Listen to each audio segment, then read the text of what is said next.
Hey guys, we're live and this is the Holy Macro Show. We're on every Friday at 11 a.m. Eastern Time.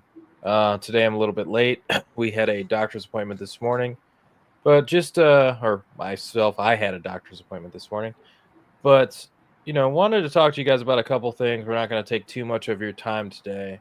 We're going to do some quick hits. So if you guys have questions, I know I usually ask you guys to wait till the end. You guys can drop them now. But first off, we just want to start out with the dollar. Um, and I wanted to ask a shop a couple questions. Where are you seeing, we have the Fed situation, we have the dollar situation. Um, where do you see the dollar ending up towards year end? A lot of people are going, yeah, this is over. The international stock trade's about to turn the other direction. Gold's going to come crashing down. All these things are supposed to happen immediately. I'm not saying that's my opinion at all. I'm just saying what people are saying. What are you thinking about the dollar, gold, commodities, in the Fed right now? Sure. So I know everyone wants to hear someone say that the dollar is going higher. So let me start by saying the dollar is going higher versus the Max 7. Versus everything else, probably not. Versus gold, definitely not. Versus silver, definitely not. Copper, definitely not. Oil, maybe somewhat close to unchanged, could go either way. Um, Versus pretty much anything else is going lower. Even, if you ask me, gun to my head, is the dollar going to weaken against the South African rand, the Chilean peso, name any currency that doesn't usually get attention? I would say yes. And that's just because of the cycle. Now you have the dollar up cycles where the dollar just rages, and no matter how strong a country's fundamentals are, their currency will weaken against the dollar just because the dollar is raging. And then you have the opposite cycles where doesn't matter how shitty the other currency is, doesn't matter how terribly the central bank is performing. All that matters is the cycle, and it will drive the national currencies higher. Now, of course, if you compare it to something like, Argentinian peso or the naira, that is the Nigerian currency, I'm not very sure how that will go. But if you compare it to pretty much any somewhat stable emerging market currency, I would say the dollar is going lower. Yeah, I think the dollar's going lower as well. I just think it's been strong for a long time. Is one way to look at it. It has been the cleanest dirty shirt for a long time as well. Um, but these cycles don't go in a straight line. It's like people are just kind of looking for this to stay the same forever, and it's like technology will not lead for the rest of our lives. The dollar will not lead for the rest of our lives. These are things that we know in markets. And even if it's a situation where the dollar just goes lower here and it's just a leg down, and let's say it then goes higher, you want to be involved in the sectors we're talking about. Whether it's short lived, whether it's over the next 5 years, whatever it is, you want to be involved in these sectors. Unless you are if you're a long term investor, sure, you could look at it a different way if you want to. But anybody who's trading, looking at that, 6 month to 2 year time frame, I think this is one of the most significant developments in macro that we really have. And so I think the idea here is to continue to hammer on these trades, continue to move forward with these international stocks, gold miners, and so on until the trend changes. There's no evidence saying that's happening anytime soon. Speaking of another currency, I did bring one for you today. So, people were asking about this one, and I know you wrote a ton about this when this came out, and I learned a lot about it from you. So, let's explain this carry trade unwind. And is there any risk still in the yen carry trade? Because I know you've talked about a little bit recently. I'd love to hear what your thoughts are on the whole thing, and then today. Sure. So the carry trade unwind, it kind of started to happen in July, but you see that sharp dip. So in that sharp dip, you saw the Nikkei drop around 33%. That is a third within the span of a month. It's an unprecedented move for a major market index. And that move happened. And what was the response of all the people who engaged in the carry trade? They did not liquidate. They just ramped it up. They just doubled down. So the hope is that by doubling down on the risky trade, they can just force the market to go their way. And that's what happened with the Nikkei. That's what happened with the dollar yen exchange rate. And so you can see there's been a retracement. And I would just say this is a retracement and nothing more than that. Now, the point at which it will unwind and you'll start to see yen strength is firstly, the central bank really has to get a handle on how far behind they are on inflation. So, official inflation is something close to 3%.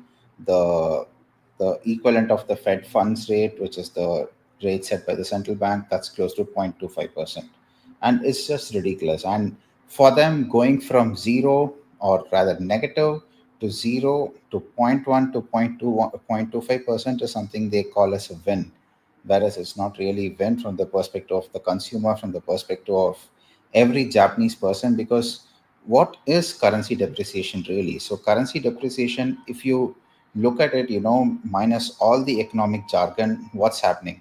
So the strength of the currency reflects the strength of the Japanese economy, which reflects the combined savings, the wealth, everything that the Japanese have accumulated throughout the course of their history. Now, when the currency is depreciated and that money is given away to foreigners, which is what a carry trade is, meaning you're lending yen to foreigners who then short it, meaning they sell it and buy dollars in exchange. So when they do that, what's happening is you're lending your family silver. And that's what the move is. Now, the family silver that you're lending, which is your yen, when you get it back, you get back less silver. And who pockets the difference? The carry traders.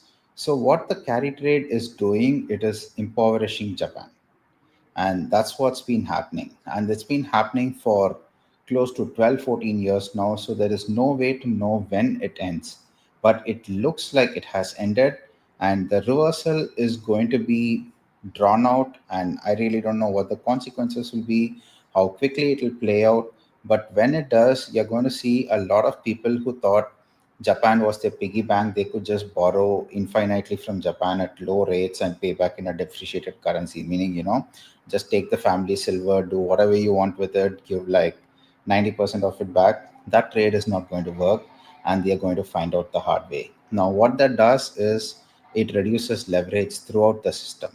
Now, the interesting dynamic here is one of the people who were the beneficiaries of this, in fact, the major beneficiary of this is US Tech, and that's through SoftBank itself, which is a Japanese player which has engaged in this carry trade, and all the SoftBank lookalikes and wannabes who have done the same trade and piled into US Tech. Now, they are the ones who are going to be seriously hurting. So, if you want to understand why tech is moving the way it is, look to Japan, look to SoftBank, look at what's happening with the carry trade, and that will give you the answer. No, that's well said. I just think so many people continue to ask about this one. And nobody really explains it very well. What you just did there was explaining it very well. I'll try to rip that piece out of it so you guys can take a look at that once again later. And then, so Kashop, this is small on my page because I'm sharing a screen. Shop on 4th of January, you said USD and Euro are done. Do you still see opportunities trading currencies like the Brazilian Real, the New Zealand Kiwi, and other emerging market currencies mainly? I think there are opportunities. I'm personally not doing those trades. And the reason for that is this is a major commodity bull market, and I'm a major commodity bull. It's something I've studied for the last close to a decade now. So, what I'm doing is I'm focusing my energy on the commodity stocks. But if I were doing pure FX, then yes, I definitely do see the opportunities here. Yeah, I think that, to me, it's the currencies. If you are a currency trader, you do have that amount of leverage that can really make it a good trade. But if you're trading the ETFs or something, just walk away from that. Um, I just think that, there are major opportunities here. I like to trade all of the things as a futures trader because I don't have that same access to individual stocks. So I go through and I do find a lot of these currency trades to really be working out. New Zealand Kiwi, definitely like that one. Chilean peso, I mean, there's a lot of them that look really good right now. But once again, they're emerging market currencies. They're very tough to trade. If you have to pick between one or another, I would say the commodities, you're going to get more bang for your buck, obviously. But at the same time, if you are trading these currencies, you can make some money there too. So let's pop through a couple more of these and then we're going to hop off. So this one, go ahead and explain this, Kashop, because you've been talking about this for a while. It was a great post. Go ahead. Sure. So when I made this, so the background to this is I change my macro views very, very infrequently, meaning it's not that, every December I come out and put out my predictions for 2025 or 2026 or whatever. So I change my macro views only when the macro changes. So let me just walk you through the timeline of the change in macro views. So 2021, when the Fed was saying inflation was transitory, that time I was at the dollar vigilante and I made a post saying inflation is going to come, it's going to rage, and we should all own commodities and freight meaning trucking, shipping, the whole lot of it. And 2022 August, I said we are going to have disinflation. And that was not me making a bold call, by the way, though it looks like that in hindsight. By August 2022, if you studied all the commodity charts, you would have seen the sharp downtrend in all of them, including oil. So I saw that and I changed my macro stance and said the inflation trade is done. We are going to have disinflation. Then that lasted until the Silicon Valley Bank disaster, which is when you saw the Fed program, then the reverse repos, all of which I covered in my 2023 macro update, which I published in December. So that's when I said we have had a raging bull market for most of 2023 and is going to continue to be that way for whole of 2024. Now, at that time, it was a bold call because everyone said, oh, but the Fed is hiking rates, money is tight, and home builders, real estate, they are all struggling and all of that. And I said, no, we are going to have a roaring bull market. And that came to pass. And somewhere right after Trump got elected is when I started to get cautious. So I wrote a post just before the Minsky moment where I called it danger ahead. So that was a play on Carl Icahn's title. So 2016, during the previous Trump election, he made the same video where he said it's time for caution because Trump is getting elected and he's going to shake things up. So I borrowed the title and I wrote a post on it. And then once I saw all the meme coin speculation and the MicroStrategy just coming in with massive buy orders for Bitcoin, it being front run, like all the craziness, the Hawk Tuah coin, like there were innumerable bubblish, topish patterns that you could see at the end of 2024. So that's when I wrote preparing for a Minsky moment. So Minsky moment, the as the name implies, it comes from an economist called Hyman Minsky. He started. So there are different ways to look at the business cycle. The Austrians start from the point of the acting man and they build everything from the ground up. Minsky, he took a shortcut. He started with a nice economy. Everyone's happy. It's all going well. He called it the Goldilocks phase. And he said from the Goldilocks phase, animal spirits, greed, bank lending, all of those factors, what that will do is it will lead to instability. So his hypothesis is that stability leads to instability. So there's a meme which says that strong men create good times create weak men, and weak men create tough times, and so on, so on. So his hypothesis was something similar. So he said that stability breeds instability, and the way that happens is you have a stable economy, and then people discover leverage. At first, people are cautious about using leverage because they have been burnt before, those scars linger, and they don't want to repeat that. But then as things get better and better, and you see that the guy who takes more risk gets more levered, gets ahead of you, you kind of amp up your risk level, and soon the normal level of risk gets redefined. So if it's okay for a company to be, say, levered 1:1 debt to equity, there'll come a point where they say, why not go 2:1? It's safe because everyone is at 1:1 or 1.5:1. And that's how it starts. So you get these boosts in debt, you get these boosts in leverage, And it comes to a point where the only way the debt can be serviced is if the asset you're buying with it appreciates in price. Meaning, instead of buying, let's say, tractors and something, and then going and farming and selling your produce and using the surplus profits to repay your interest and a little bit of your principal, you buy a tractor and you hope to sell the tractor at a higher price to a different farmer. And the only way that guy can make his payment if he sells it at a higher price to another farmer. So the entire act of production goes for a toss and everyone is speculating. So that's the stage that we got to somewhere around Q4 2024, which is why I wrote this. It's on Twitter. You can just go to Kashek286 article section and check out this article. And there are several more on my website as well.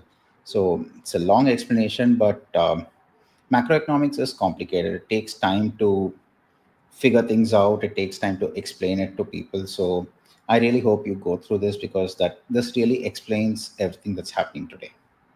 Yeah, no, it was a great piece of research, and it was really spot on to what's going on right now. And so before we go, I have one more question for you, Kashop. And this is not sure if it was mentioned, but will the yen trade have a negative or positive effect on oil, if at all? I don't think they're directly related. If you're Japanese and you're buying LNG, you're buying crude oil, it matters to you. It matters to the inflation rate in Japan. But the problem with oil is that China has imposed tariffs on US oil. So the way that affects WTI, which is the benchmark price that we all use. So WTI is West Texas Intermediate. So that's the benchmark price for US oil. Now there are other benchmarks as well. So what happens is usually there's a spread between Brent, which is the global oil price, and WTI, which is the US oil price. And then there's an index for the Canadian oil sands. So that price, so that's the WCSB. So you have all these, and then there's a Dubai benchmark as well. So you have spreads between all of this, and the traders, the physical traders, they trade that spread. So how they would trade the spread given the tariff news is something that's unknown because with Trump, the thing about tariffs is today there's an announcement, tomorrow it gets reversed.